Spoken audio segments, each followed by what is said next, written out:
What does Justin Herbert have to do to be the quarterback one in Dynasty? Not a quarterback one, the quarterback one. That and more this week on the Football Guys Dynasty Show. And Jordan, Justin Herbert, big fans in this room. But you've said before, Dak Prescott, you got Josh Allen, you got Patrick Mahomes as some of the notables. It's a crowded room there in the top 3, 4, 5 of Dynasty rankings at quarterback. What does Herbert have to do? Because he just showed a lot and a little bit different than in previous weeks and previous data points there this past game. Yeah, I would say this, like, it's like he's right there. And I actually sent you I was doing some research for the show today, and I sent you a voice memo, and I was just like, I don't see, like, he's third, right? I mean, you can, I think the case for Mahomes is he's got a bad season. Like, by all accounts, he's having a disappointing season, and he's quarterback one. Like, that's kind of all you need to know about Patrick Mahomes in terms of his dynasty stock. I think after that, it's a tier break. And then I just look at levels of comfort. And as I was doing this, I hate rankings. Like, we've had this conversation plenty. I hate rankings, but I just started looking at the next tier of guys and say, well, what would my debate or argument be for each one? And I said, well, let's just rank them in the order of the least risk down, right? Who has the least risk, and then who's got more? And you put a clean, in no trouble Deshaun Watson there, but we'll set him aside for a second. But it's Prescott, and then it's Herbert, right? You've got 2 seasons of Herbert. We know 2 seasons of high-end quarterback play is very indicative of strong future performance. You feel safe with it. And some of the other guys that are sort of in there, you have questions about, and as for a passer, I don't for Herbert, right? We've gotten to the point where I still think he's got room to grow, but he's not going to fall through the floor, and he's got enough to add in the running game. About 12%, 13% of his current scoring is running. Like, that's the perfect blend. It's more than Dak Prescott, which people wouldn't think. But it's the perfect combination. And you don't have some of the questions about guys like Kyler Murray staying healthy and some of those things. I mean, Lamar's probably in there too, but ultimately, I mean, that's where it is. Well, I have a lot of answers. You hit on the rushing, and that's the biggest thing to me. I've mentioned it before. Last year, you talk about a 6'5" guy that's 6'6" guy that's athletic, and yet he wasn't running. And what I mean by not running is that means he wasn't really making that a factor to his fantasy production. It's not that he never moved around. This past week, you saw it. You saw him punish defenses for turning their back and running. And he went for 90 yards. And I know for him, maybe not for Lamar Jackson, that's an aberrational game for Herbert, but he really hasn't had a lot of even 20 plus rushing yard games. That should be 2, 3, 4 rushes for him. That's not a big deal, but yet it does make a big deal in points per game. It's the difference between a high quarterback one and a mid quarterback one. And that might be the difference of part of a win over the course of a season, and it might change an outcome of a game. And I really think that's the difference. He can be and is a diabolical passer, but if you can add I'm not going to say enough, but more as a runner, that's what you need, because you've got Jackson and Allen and Murray, and again, Mahomes runs. So you have these guys that are going to surpass Herbert. He can do it. And here's the other thing. He's big and he plays smart though. He slides, he goes out of bounds. He doesn't take the extra 1, 2, 3 yards. He gets the first down. If he can get 5, 10 more yards because it's open, he'll do it. But he's not doing it for the sake of padding a stat line. But you see, that's the difference. Like 2 weeks ago, he scored 39 points. Why? He rushed for a touchdown. This past week, he scored 44. Why? He ran for 90 yards. Previous, against the Browns a while ago, 54 points. Why? He had 29 yards and a touchdown on the ground. You can do great things through the air, but the equalizer, the true trump card, is the rushing. If you put them both together, that's how you get magical fantasy quarterback play. And Brady doesn't really count right now. He's quarterback one. So you got Allen, Herbert, and then it drops off. I don't have the same confidence with guys like Lamar Jackson, Kyler Murray. I just don't. And like you said, Mahomes, we're seeing like QB 5, 6, 7, 8 as like his worst case scenario of like, oh my God, what's wrong with the Chiefs? That's the hilarious part. And I would say with Herbert, we really haven't got a lot out of Jared Cook, or as much as maybe we expected. Wide receiver 3 has been a relative, dead spot for this team. And yet he's still doing this. So to say that he's fully stocked with weapons, he's not. Look at Denver's weapons. Wouldn't you say like, oh, wow, Denver's supporting their non-quarterback that they don't have right now with all these contracts and first-round picks, second-round picks at skill positions around their non-quarterback.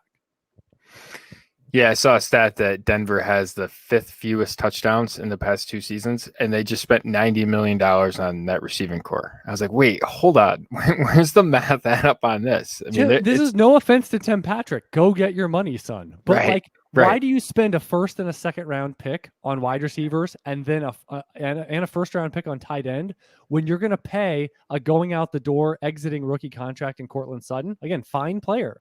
But why would you? This is Aaron Jones like, right? Why would you do this? Why would you draft this way? And here's what I would say. You better get the quarterback. You have to this offseason because you're going to waste those weapons.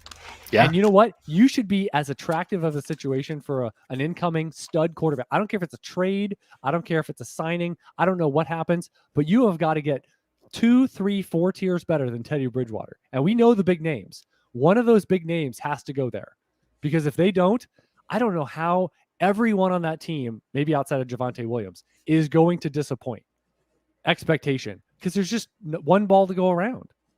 And God forbid if they're still like a run centric team next year, you pay all these guys in the passing game and you're still a run centric team. Right. Yeah.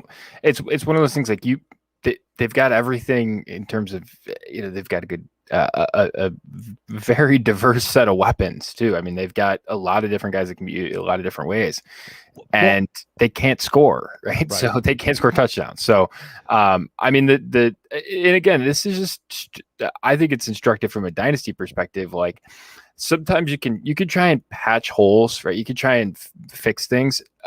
Sometimes it just pays to just, instead of like trying to paper over it, just tear down the wall and put a new one up, right?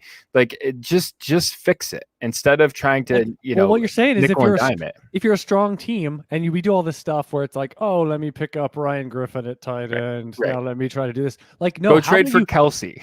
Go trade for Kelsey or Waller. Like go big, actually try to fix something in a macro sense of like, okay, now I feel good at the position. I suck at Superflex, quarterback. Fix it. Right. Fix it. Don't think Joe Flacco last week and, Mike White 2 weeks ago is fixing anything. No, it's a patch job. Like you said, you're just trying to have the basin not overflow is all you're trying to do. Can I steal a win with Colt McCoy? That's not fixing anything. Right. I would ask you this, because I think what you're saying is it's still Mahomes. Would you still have, and I think what you're saying is Dak, Josh Allen, Justin Herbert. That to me is sort of the interesting 3 guys, the next 3 guys. I'd have Herbert over Allen. Okay. So I would ask you this. Mm-hmm. So how old would Mahomes have to be? Because right now, again, negligible and non-difference. 3 years in your 20s is nothing for quarterback, and you shouldn't even bat an eye, and it don't even part of your conversation. If Mahomes was 35 years old, is it a factor? Yet, if he was playing the exact same way, let's assume everything's the same, but he's 35. Is that a big enough age difference to these other guys in their mid 20s? And Herbert's 23, he's a baby, but still doing the whole like, well, I can get 15 years instead of 11, or like that is such pie in the sky stuff that doesn't matter. But how old would Mahomes have to be for this to be an actual conversation for you? 35.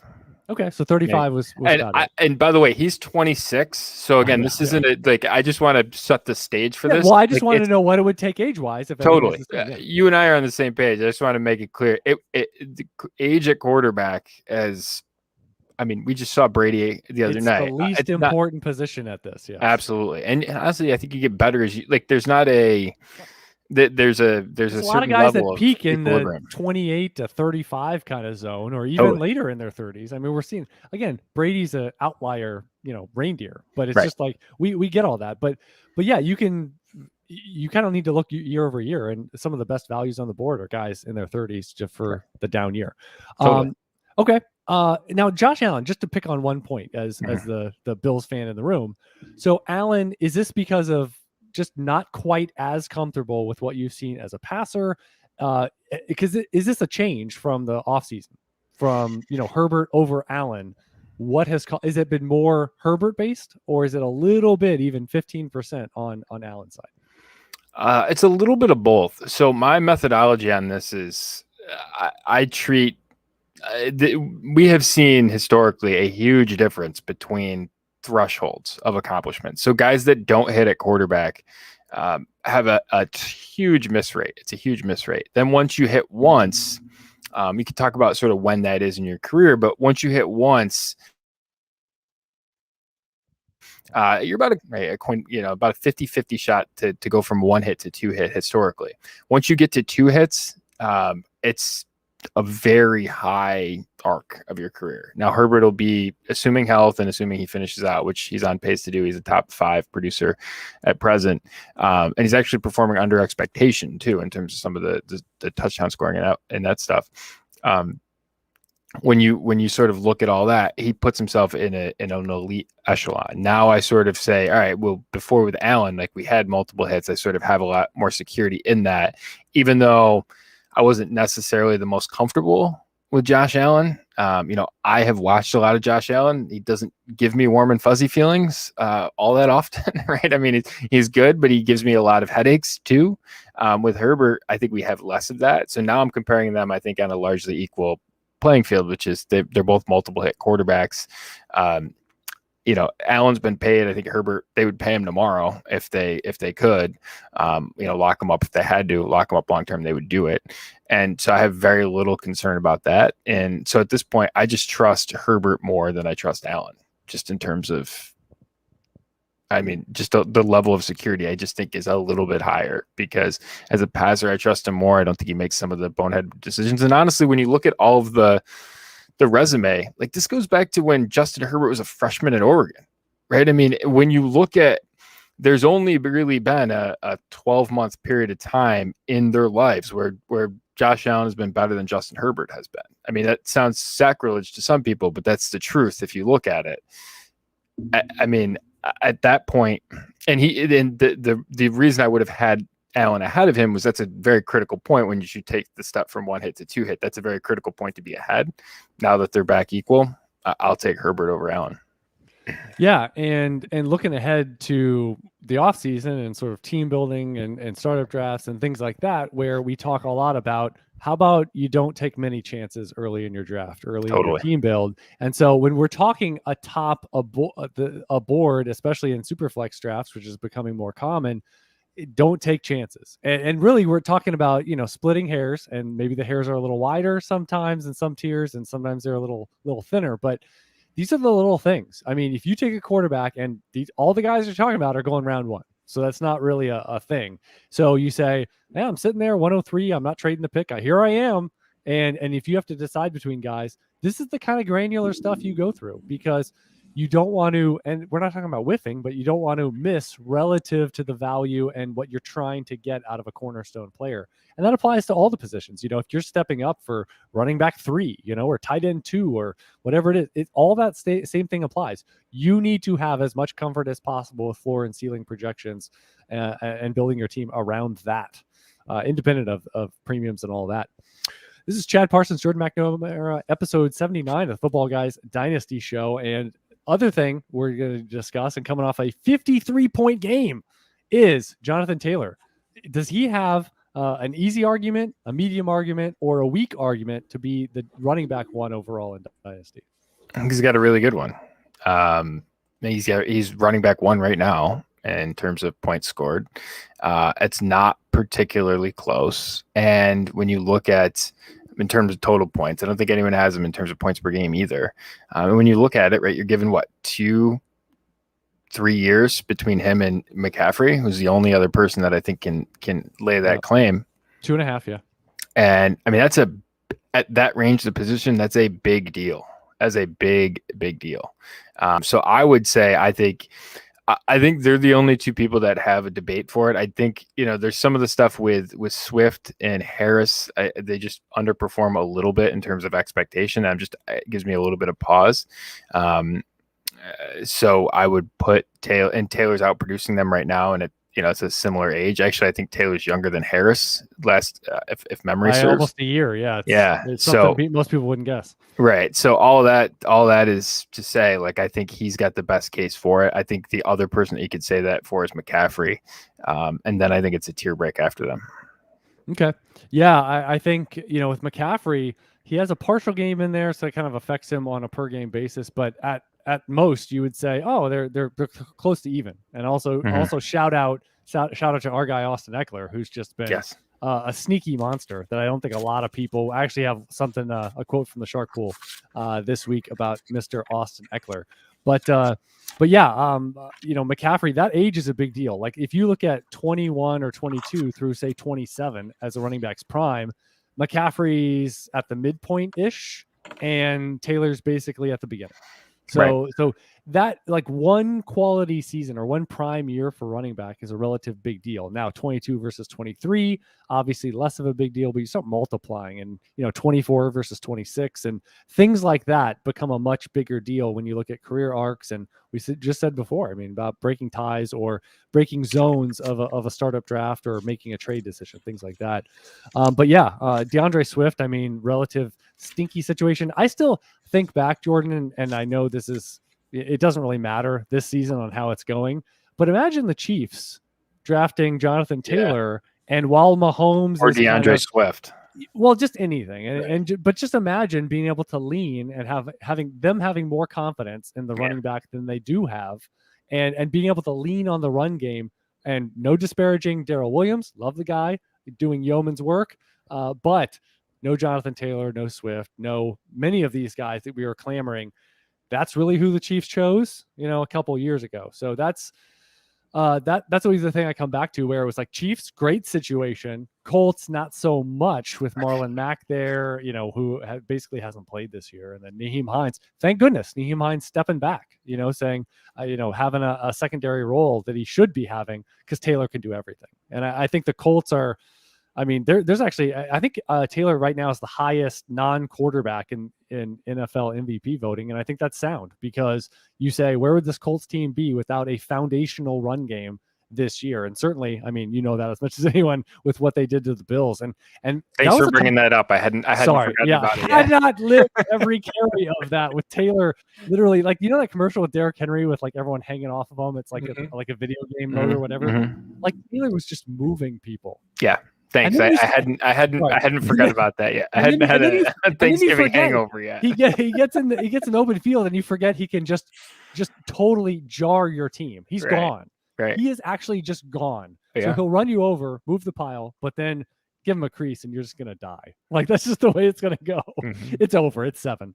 Yeah. Yeah. I know I'm uncorking just a deluge of issues here when I say this, but does Barkley fit in those two tiers, or is he in a different place?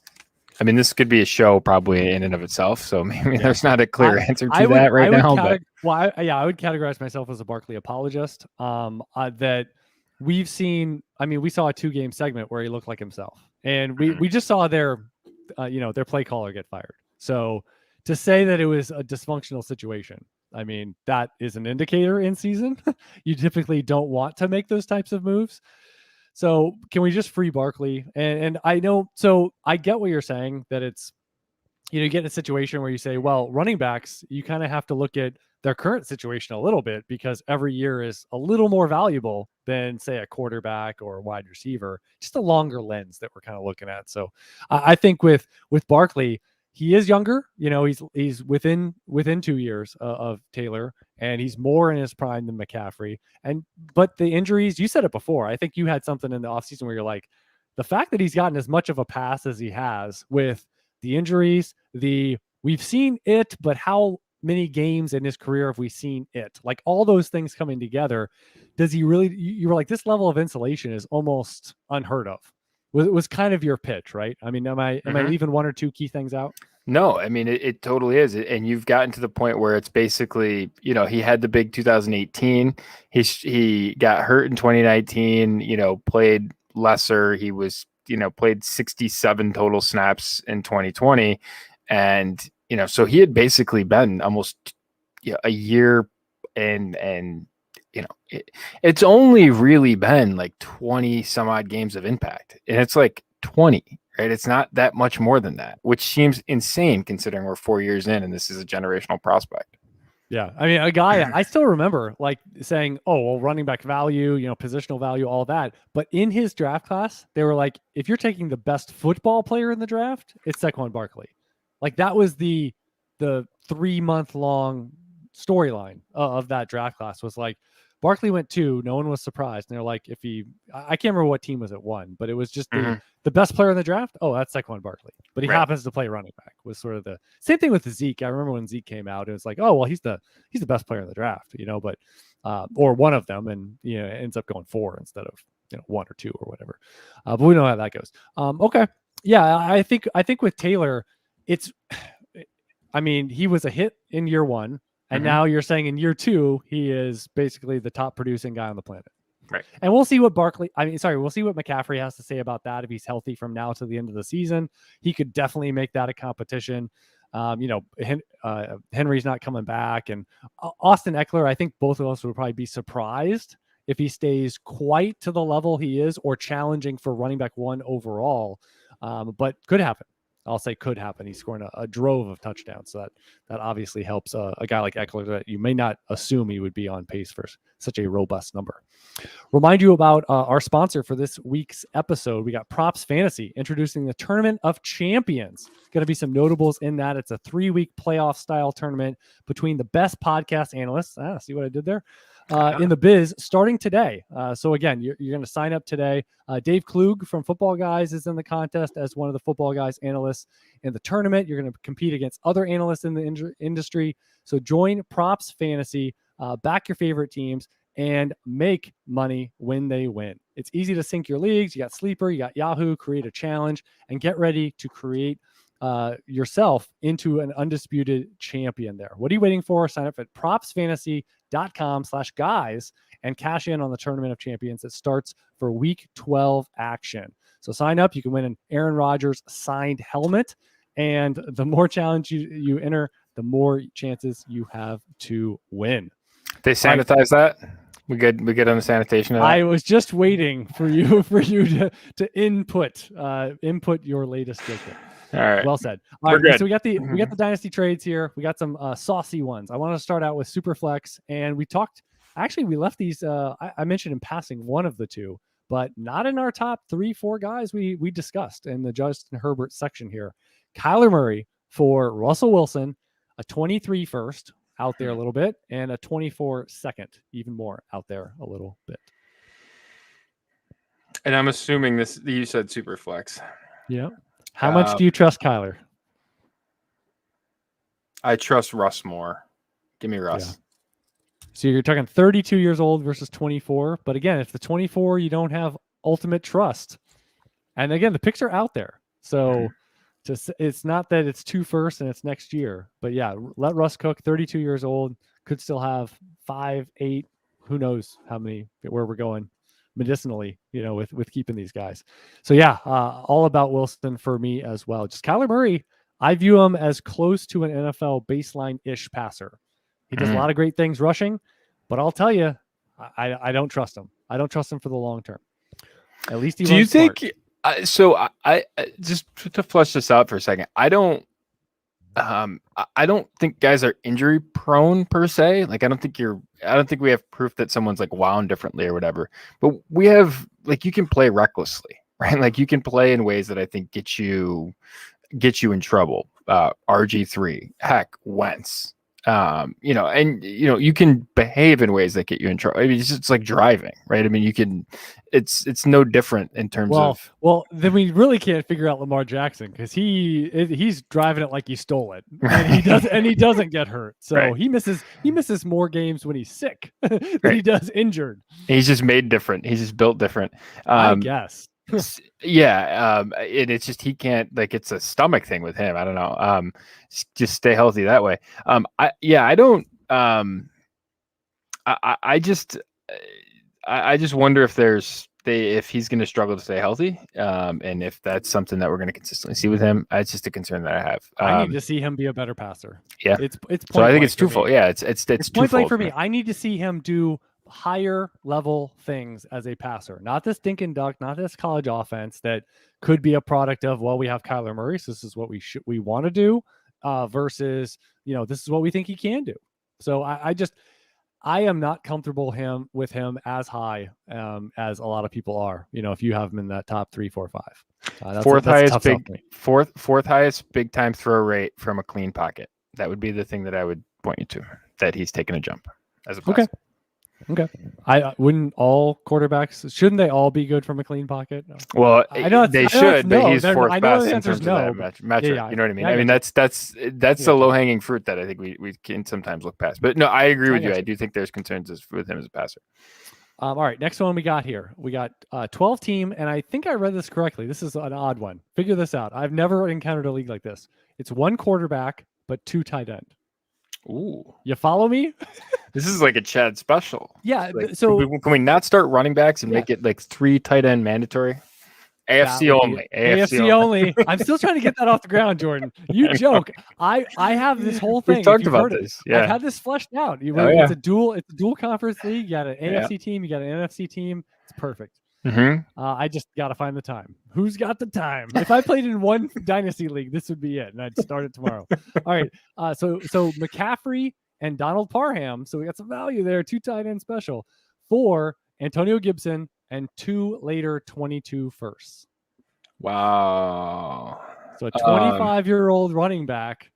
You're getting younger. You're getting 2 firsts. But you're not getting better at running back. I mean, we have to. I didn't say you're getting. Well, if you're getting better, this probably wouldn't be a trade. I mean, yeah. I don't. I mean, do you? What's your? We haven't talked about Gibson's your guy. We haven't talked about. He's my guy. Well, he's my guy in the draft when I was getting him in the 2nd round everywhere. When I was meeting him in person at the Senior Bowl, yeah, though he was my guy. He was getting a little. I said concern with his shin. He's actually been playing through it like it's nothing. So that's been a big surprise and a perk. But yeah, I mean, he's got a little bit of a fumbling thing going on. I want him to catch more passes. McKissick, checks watch, free agent in the offseason. Please. That would be nice. So as working through a little exercise, working on something else this week, I looked at guys that came in this offseason with top 24 in real drafts in the offseason, right? So they're ADPs in actual drafts throughout the offseason. And there is here's the guys that have not missed a game of that group. Jonathan Taylor is running back 1. DeAndre Swift is running back 5. Najee Harris is running back 3. Zeke running back 7. Mixon running back 6. Ekeler running back 2. Javonte Williams running back 30 in a timeshare. The only guy that basically isn't a rookie of this crew, Antonio Gibson, is running back 19. He's the only guy in the producing as a running back 2 type production, which gives me a little bit of pause. He's stuck in the middle. Yeah, I mean there's a certain availability is one of the key things to scoring points over the course of the season, and he has not, he's been there and just hasn't done a lot. It's given me a lot of concern through 2 years that this is where we are at. You mean some of these Joe Mixon type years? Like, he reminds me of, maybe, Mixon is doing a little better this year, but the whole, you're literally just showing up. The Captain Aggregator. It's like a superhero. Right. It's like the least inspiring superhero. It's like Captain Clipboard, and he's going off with his pocket protector and his glasses, but he doesn't turn into Superman. He's just Clark Kent. That's what his superpower is. I make a moderate income for me and my 4-person family out in the suburbs.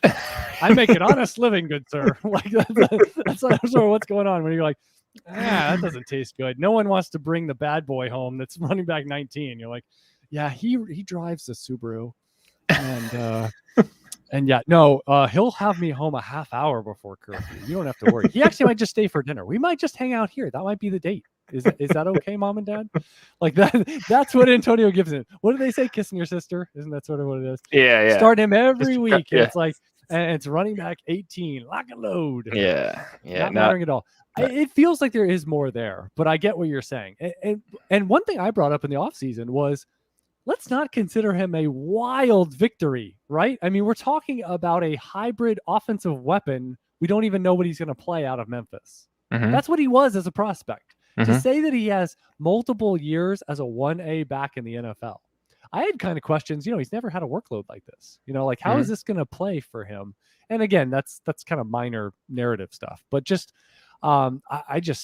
it's already a win. I mean, it's already a massive win versus what you paid and sort of what we would expect from a guy, especially coming from where he did. So, but the ceiling thing, I think, is a valid question. But frankly, I mean, until this season, where's Mixon this year? Is he actually doing something? He was. I think he's running back 6. Yeah, total. Aggregator. Yeah. Right. He's like running back 6, 7, 8 in points per game, and so this is like arguably his best season.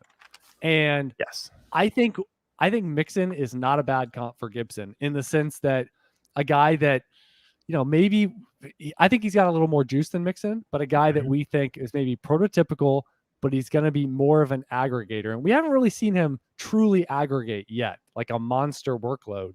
And he's got to unlock the passing. I think that's interesting, almost like Josh Jacobs, where it's like, he was receiving centric in college. Like, why are you not Mixon? Mixon's the same thing, right? I know, out of Oklahoma. It's like, still, So these guys, it's like, obviously they're smarter than we are, but I don't get how they don't have like a 80 catch season. That just eludes me.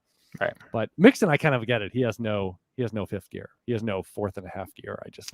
So I get that, but it's taken years for me to kind of, maybe some people saw it year 2. I didn't see it until the last 12 months. Like, oh, I get it. He just takes him forever to get up to speed. I get it now. Right. Have him and Nick Chubb in a 10-yard race. I mean, it wouldn't even be close. They'd be like 2 yards apart. Yeah. No wonder you get stuck in the hole every time. A great run for you is 11 yards. Congratulations. Right. Yeah. I'm taking McCaffrey here, though. I think I'm taking McCaffrey. Yeah. All right. Yeah. Is it because it's the one quarterback thing? The one quarterbacks. The picks. I think you said they're later picks too. Yeah, later 22s. Yeah.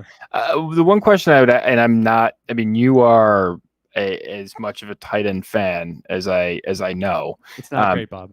It's not great in the 2022 class. Yeah. Imagine it with missing Pitts and missing 30% of Freiermuth. That's what the class, in my opinion, that's what the class looks like. So Got it. Oh, okay.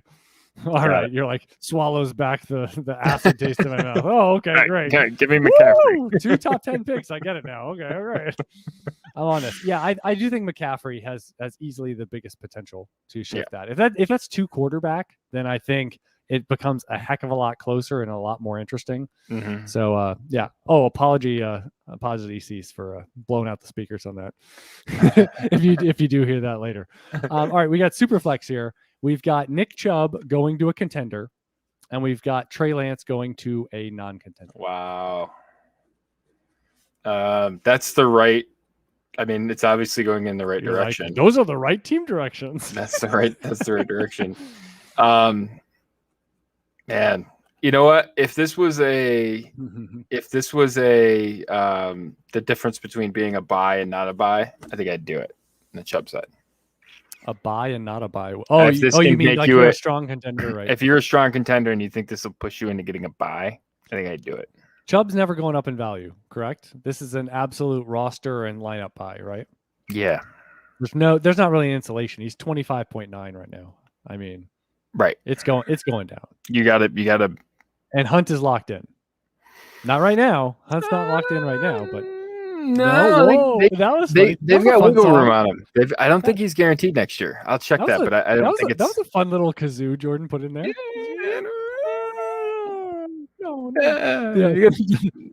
got the parent hesitation there, Chad. You got to learn.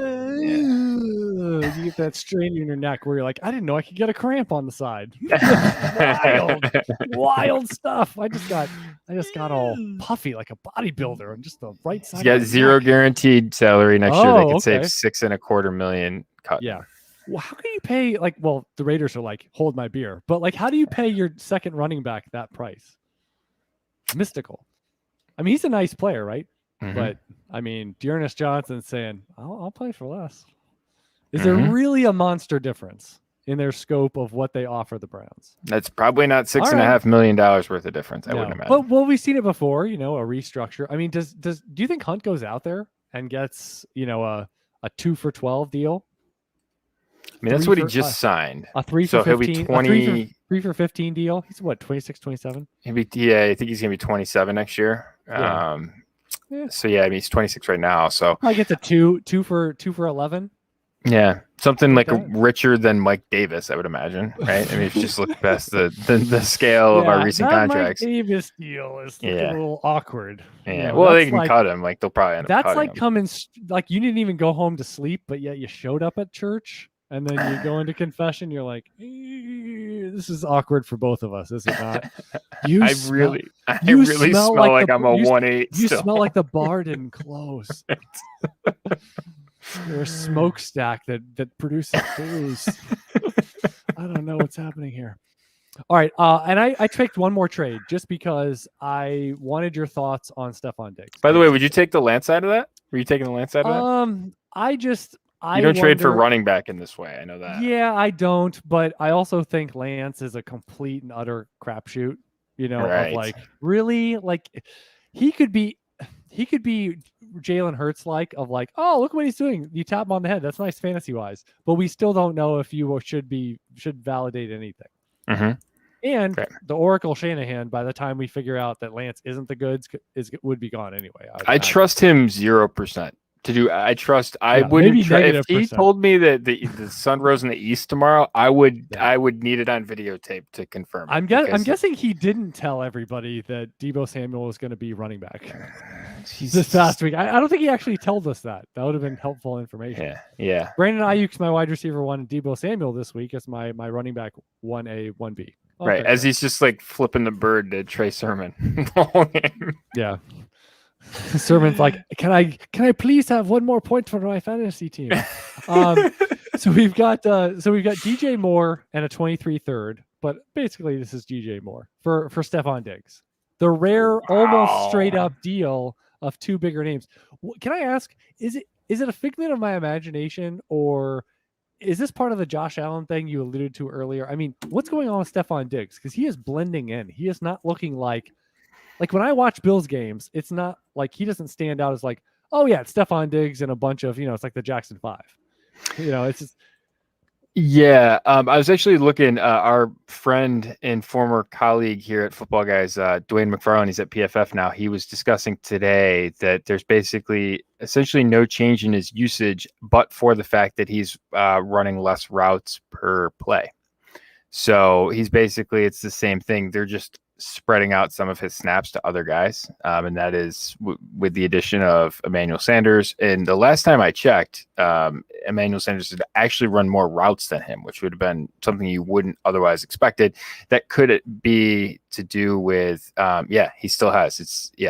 He's run slightly more routes than Diggs has. That could be a little bit to do with game script stuff. I mean, they've been up and they've played in some of these like wildly diverse margin of victory games. So that way you've seen was that the Jags haven't played game, him. Jordan? Was that the Jags game in which they had the Ted, you really so not the Jacksonville game. No, it's not the Jacksonville game. I think that was when they did. Win. Yeah, no, that wasn't a close win either. That one won't affect their standing at the end of the year. No, it's been. Why am I doing this to you? Why am I? I don't know. Yeah, I don't know. We'll have to. What's fandom like? I don't know what that's like. You're heartless. You don't believe in anything. You would know fandom if it hit you in the face with a steak. You wouldn't know. Wouldn't it be nice to actually feel some emotion during the Super Bowl and not watch it on Game Pass? You're a monster. Watching the Super Bowl like an animal in 40 minutes. Yes, just savagery.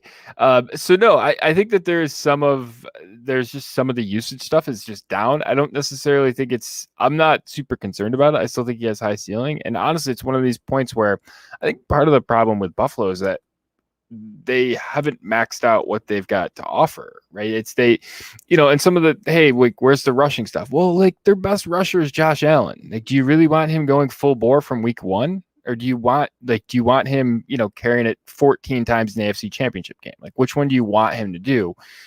I know which one I would want him to do, right? So that's part of the catch of it. And so I think that they haven't gone full gas, which we could sort of debate the merits of that. I'm not worried about Diggs. I'm just not. I would take Diggs over DJ Moore, and I don't think I'm going to flinch doing that. Okay. Yeah, there's a 3-year difference. I wondered, is Diggs now wide receiver? We're not so sensitive to this because we're talking about, your core 2, 3, 4 wide receivers. But, at 27, and he's going to be 28 shortly in the offseason, the insulation wheels are officially off. So that's not really, we see 28 sort of be that line. I mean, if you are truly dominant, like Devontae Adams has held on, this is his 28-year-old season a little bit. I'm sure we're going to start to see that. Now, he has extenuating situational factors with Rodgers himself. I mean, a lot of things could be changing for those two. But yeah, we normally see 28 sort of be the beginning of you lose your grip. And so do you think that's a factor? I mean, if you're not you're not in a strong team situation right now, do you think that DJ Moore is the play? If you're not in a strong team situation, maybe. But the other thing is like, what's the insulation on DJ Moore? Yeah, he's good. I think he's has lesser ceiling. He's got one of the worst quarterback situations in the league. They're Has he ever had a good one? No, not that I can count. But they can't figure, again, talk about papering over problems. Right? I mean, no one's worse at that than Carolina. Take your medicine, take Fields, take What are Mac you talking Jones. about? They hit for the first 3 weeks of the season with Sam Darnold. Right. They're hitting with Cam Newton. What are you talking about? No, none of those touchdown game on like 8 opportunities. His first debut with the team this year. Yeah, none of those things are true. Again, I had to do this last week. I got to do it again for the listening audience. Chad's video face here is Newton. Sarcasm. I mean, all over. Started the first down, rushing scramble out of a quarterback. And then he said he's back. Making sure we know he is back. He is back with the Carolina Panthers. I don't know if you know, he went to the Super Bowl with that team. He was drafted by them, if memory serves. Yeah, 101. Yes. All right. Yes, yeah. I have concerns with them in terms of like him unlocking a ceiling. And so again, over the next year or two, I think Diggs can really pace DJ Moore, and then he's chasing him. And I think ultimately you're behind. You could be behind by a win over the next couple of years. We're in the group where we're not really flinching at Keenan Allen's age. So how about he just keeps balling? Like right. It's hard to discern wide receivers being good. Right. That's hard enough. Let's not say 29 is ancient. We got to get rid of the guy that we know categorically is good. Right. And you're playing a game that's right. What do you want to win, or do you want other people to look at you and think you're pretty? Right. I'd rather win. Right. Well, I'd rather win. So that's me. I know, but the offseason is longer, Jordan. The offseason is longer than setting my lineup. Want to know why? Because I'm done in early December setting my lineup. my season is tremendously shorter than yours by a factor of a month. Yeah, and a lot less stress, I might add. Yeah, too. I don't know why you think December is me swearing at the television. Why do you think December is? I like to have my Decembers free to watch the NFL unencumbered from my fantasy lineups. Got it. Thank you. Yes. Please and thank you. Yes. All right. Do you want to remind you about the daily email update over at Footballguys? You can go to the top right-hand corner of the homepage there. All the news delivered and called by Joe Bryant. Every single day, you're going to get that summary of what you need to know going into the next day, especially a week like Thanksgiving, spread out games. You're dealing with family stuff and travel potentially. You also got to set your lineups for 6 teams playing on a Thursday. Far different. We only got 2 teams on bye this week. And again, you want to be up on the news all weekend for those waiver pickups across your dynasty leagues, as well as who is in and who is out. So sign up for that daily email update. Hey, also one other thing, we've got the Football Guys swag shop. I don't know what the official name of it is. With the merchandise, is it officially open? It's not officially open yet, but Joe tweeted about it today. That it's coming. So I personally plan on making myself a shameless billboard. I'm gonna be wearing are we gonna have a Belichick cut hoodie? I am in. I'm hoodies, hats, shirts, you name it. I want a Sorry Joe t-shirt, which I've been pushing for. We just need to wear that all the time. Yes. Someone suggested a picture, a shirt with Cecil's face on it, which I'm in. Wow. I'll shamelessly wear all of the stuff. Can we wear the mask? Yes, that's 2 better. Autographed editions. I'm all for all sorts of ideas. We've got this. Yep. It'll be fun. We should do a week where it's Bizarro, Football Guys Bizarro podcast, where each one of us impersonates another person that does Football Guys podcasts, and just like the whole show. That's it. You got to be in character the whole time. Yes. And know that someone else. Actually, we should do like Secret Santa, where you pull someone's Oh, yes. and you have to. So everyone will be impersonated, and you will be impersonating someone else. Yes. Oh, Derek so in the chat with a good one. Is there a T-shirt of Chad with his mustache, which would be phenomenal? I would also wear that. That's going way back. It's going way back. Way back months. Yeah. It took. I will say the beard was weird. I do think I grow a pretty mean stash. Yeah. If I can get it circled up. You still got the mustache, right? You got the beard too? I just haven't shaved in a few days. It's wow. Yeah. Hashtag it takes a lot. Like this is hashtag legal life. Yeah. It takes a lot. All right, let's go to the quotes from the Football Guys Dynasty Forum this week. I think Ekeler has a shot of being the running back 1 in fantasy drafts next year. Good ascending offense, no injuries, consistent high production. He ends the season strong, and we're debating between he and others in the summer. That's a great sentiment. No chance. We are in a Moneyball, right? This is the scene in Moneyball, right? Where you've got and honestly, like I was texting with you and a couple of friends today, and I was like, hey, Ekeler or Barkley, right? Because if you blind resume, when I see you text something like that, I know exactly the angle you are stirring up, my friend. Right. Why, but here's the deal, right? And here's that like he could finish his running back 1 this year, and we're not going to be having that debate because we're in that Moneyball situation where you want to look at, does he have the pretty girlfriend? Does everyone gravitate towards him? It's the same reason why Justin Fields went 6 in the draft. Right, it's the same thing. We're gonna be having the same thing. Like he's studied biology and he's got long hair and he's got acne on his face. And he's not a good leader. All that stupid stuff, all that semantic stuff. That's the reason why you're not going to be debating Austin Ekeler at running back 1. Yep. All right. In points per game, Michael Pittman is ranked 18th. I do like him and his future, but having guys like Brandon Cooks, Hunter Renfrow, Corey Davis, Sterling Shepard within 2 points per game of him tells you something. Unless it's a true stud wide receiver, they just aren't that valuable right now in Dynasty. Yeah. I mean,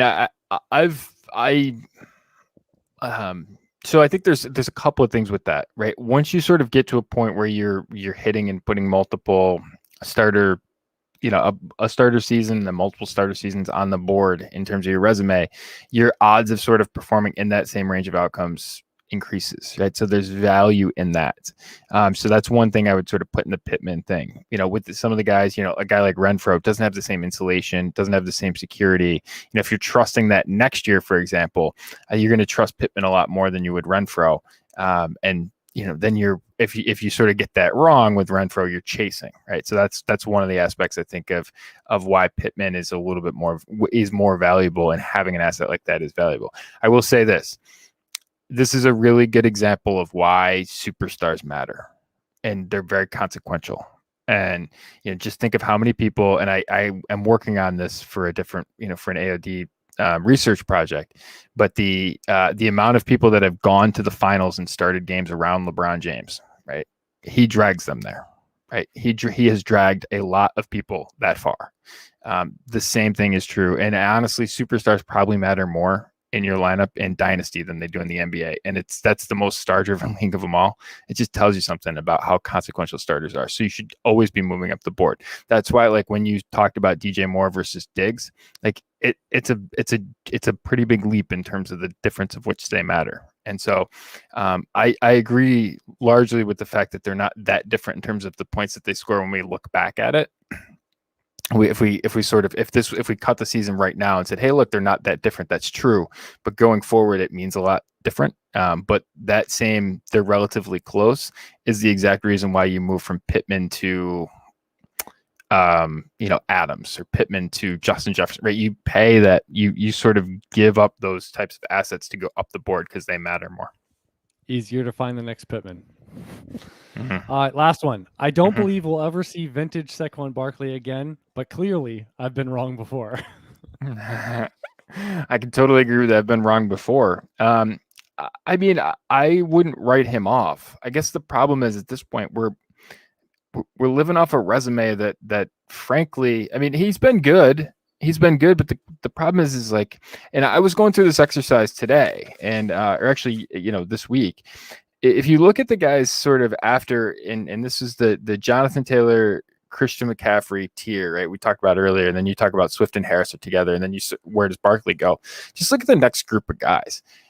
Just in terms of guys that are actually starters on second deals. We'll just even take the rookies out of it for a second. They're the guys that are on first year deals, or first contracts. I guess Barkley still is. Kamara, Barkley, Cook, Ekeler, Aaron Jones, Chubb, Elliott, Mixon, Henry.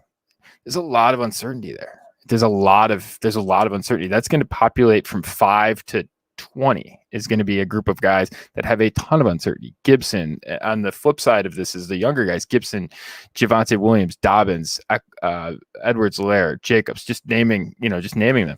There's not a lot of feel-good stories there. And so, I mean, I think that's one way you justify yourself towards Barkley, is you say, like, all right, of all of the situations that I have a lot of questions about, all that mess, the potential mess, a potential rubbing it on your face, like this has the lesser potential to rub it on your face, right? So you put him at like running back, you put him in the top group because like this is solely like health and usage craziness. Like it's not so much we could see him get beat out or like things go sideways, and you wouldn't be truly surprised. Right. So like, should we be truly surprised if Darrell Henderson and not Cam Akers is the week 1 starter next year?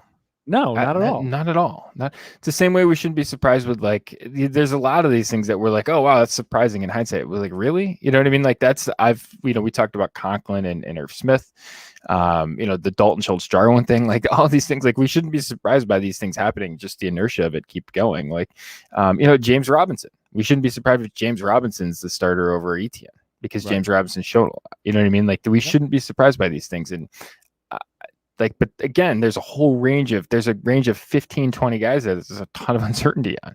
You don't feel good in that range at all. So, yep. All right.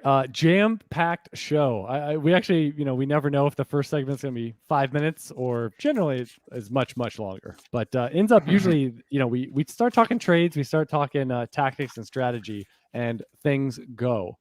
I do want to remind you about all the things. I mean, again, we talked about pivoting between contending, rebuilding.